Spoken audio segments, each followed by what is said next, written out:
اس programme کے بارے میں ناقد یہ بھی کہتے ہیں کہ یہ پروگرام زیادہ تر سیاسی مقاصد کے لیے شروع کیا گیا ہے۔ حکومت چونکہ 3.5 سال پورے کر چکی ہے، اس لیے وہ اگلے الیکشن میں اس پروگرام سے فائدہ اٹھانا چاہتی ہے۔ تاہم اس حوالے سے 2 پہلوؤں پر نظر ڈالنا ضروری ہے۔ ایک یہ کہ واقعی پاکستان کے معاشی وسائل اس کی اجازت دیتے ہیں کہ حکومت ایک ایسے پروگرام کے لیے اتنی بڑی سبسڈی کا ایک اور راستہ کھول لے جس کا بھی پتہ ہی نہیں کہ یہ پروگرام ملک میں بے روزگاری ختم کرے گا یا نہیں، اور کیا واقعی آئیڈیا کی بنیاد پر ہی قرضے دیے جائیں گے جن کی کامیابی کے زیادہ امکانات ہوں، اور یہ کہ واقعی قرضے کی رقم وہی خرچ ہوگی جس کے لیے قرضہ لیا گیا ہے۔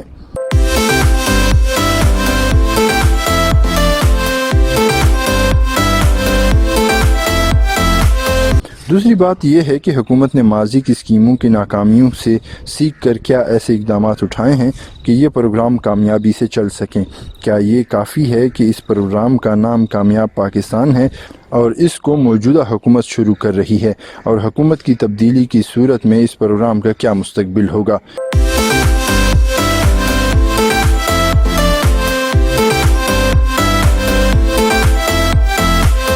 ماہرین کہتے ہیں کہ پوری دنیا میں یہ ہوتا ہے کہ جب الیکشن سائیکل شروع ہوتا ہے تو حکومتیں ایسے اقدامات کر کے ووٹرز کو اپنی جانب راغب کرنے کی کوشش کرتی ہیں۔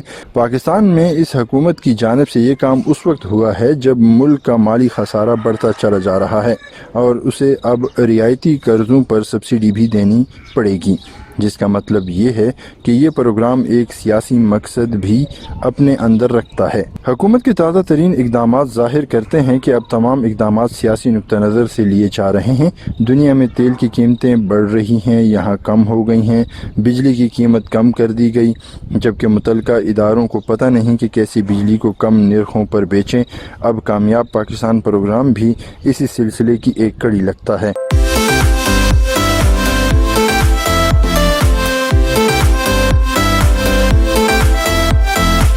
تاہم وزارت کے ترجمان اس تاثر کو رد کرتے ہیں کہ اس پروگرام کا کوئی مقصد سیاسی ہے۔